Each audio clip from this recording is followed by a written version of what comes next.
আমি একজনের কাছে টাকা পেতাম 17 লাখ টাকা একটা প্রমোটারের কাছে। আমাকে একজন বিধান রং বলে ছেলেটা প্রমোটারকে ফোন করে বলে দেয় যে দাদা ওর টাকাটা দিয়ে দেন। টাকাটা ভদ্রলোক আমাকে চেক দিয়ে দিয়েছে। দিয়ে দেওয়ার পরে টাকাটা ক্লিয়ার হয়ে যেতেই আমাকে বিধান রং ফোন করে, বলছে আমাকে 7 লাখ টাকা দিতে হবে, 7 লাখ টাকা দিতে হবে। আমি বললাম দাদা আমার সবে মেয়ের বিয়ে হয়েছে, আমি 7 লাখ টাকা কি করে দেবো, তুমি বলো আমি কি করে দেবো। বলছে আমি ওসব জানি না, তোমাকে দিতে হবে। আমাকে আনন্দপুরি খেলার মাঠের ওখানে ধরেছে, বলছে তোমার নামে হেড লিস্টে নাম উঠে গেছে, তুমি টাকা দেবে কিনা বলো। হ্যাঁ, আমি বললাম দাদা আমাকে একটা দিন, কালকের দিনটা সময় দাও, আমি দেখছি। দিয়ে আমি বলার পরে তারপরে আমি ওকে 2.5 লক্ষ টাকা দিয়েছি। আমি বললাম দাদা আমি দিতে পারবো না, আমার মেয়ের বিয়ে আছে, আমি আর দিতে পারবো না, মাফ করো। আমি দুপুরবেলা আজকে 2টো নাগাদ, 1:30টার দিকে 2টো নাগাদ বাড়িতে ঢুকছি, তখন হঠাৎ আমাকে কাছে গিয়ে বলছে কি তোমাকে কৌস্তব বাগচি ডাকছে। কালকে রাত্রির থেকে আমাকে ফোন করে বলছে 11টার সময় কৌস্তবের সঙ্গে এসে দেখা করবে।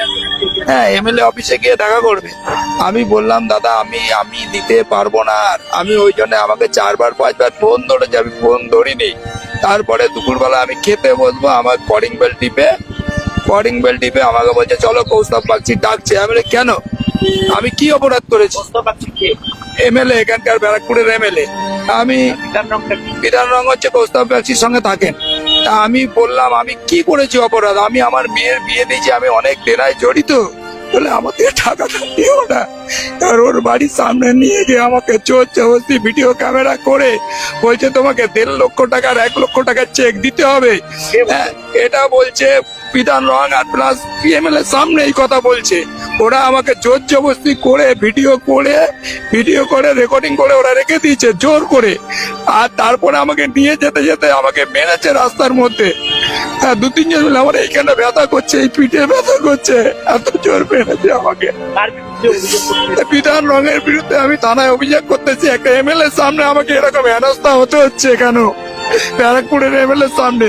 আমরাও তো একজন বিজেপি কার্যকর্তা, আমরা কি তৃণমূল করেছি না সিপিএম করেছি? আমার কাছে এই প্রশ্ন, ওনার কাছে আমি কি খারাপ কাজটা করেছি? আমি একজনের কাছে টাকা পাবো, আমি টাকাটা বলে দিয়েছে বলে তার জন্য আমাকে 7 লক্ষ টাকা দিতে হবে?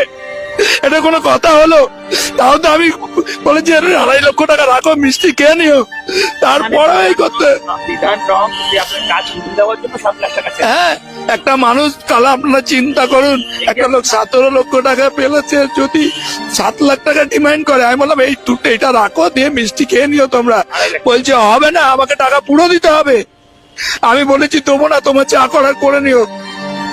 তারপরে ওর বাড়ির এমএলএ এর বাড়ির সামনে গলিতে বলছে ওকে গলিতে নিয়ে আয়, চিটিংবাজ, আমাকে চিটিংবাজ বলছে। আমি এই মন্দিরের সামনে, এই মন্দিরের কাজও আমি মার্বেলের কন্ট্রাক্টর, এই মন্দিরের কাজ করে গেছি, এইসব কাজ আমার হাতের কাজ করা, এই মন্দিরের কাজ আমি নিজে করে গেছি। মেজো বাবু যখন ছিল, বড় বাবু ছিল, সবাই জানে আমরা চিটিংবাজ করে খাই না আমরা কারণ, আমরা চিটিংবাজ করি এই সব। আমি চাইছি এর একটা হেনস্থা হোক। কেন আমাকে এরকম ভাবে টর্চার করলো? আমার বাড়িতে আমার মেয়ের সামনে বউ রয়েছে উপরে, আমি খেতে বসবো, আমাকে কলিং বেল টিপে বলছে কৌস্তব বাগচির বাড়িতে চলো, ডাকছে তোমাকে দাদা। হ্যাঁ, তাহলে আমরা বিজেপি কার্যকর্তা হয়ে আমরা কি ভুল করলাম? আমি বিজেপি করি, 2022 সাল থেকে, লোকসভা ভোটের আগে থেকে আমি বিজেপি করি। আমি চাইছি এর একটা ফেসলা হোক। কেন লোককে এরকম হেনস্থা করবে? থানায় কমপ্লেন করতে এসেছি, কমপ্লেন পাঠিয়েছি, এখন থানা বুঝবে কি করবে। আমি তো থানার কাছে আশা করবো আমাদের নামে একটা আমাকে প্রোটেকশন দিক, আমাকে যেন টর্চার না করে, আমাকে প্রোটেকশন দিক, আমি চাইছি এইটাই। আমার নাম অজয় বাগ। আমার বাড়ি বড় পোলের ওখানে, জাগৃতি সংঘের খেলার মাঠের ওখানে, ব্যারাকপুরে বিধানসভা আমি বাড়ি।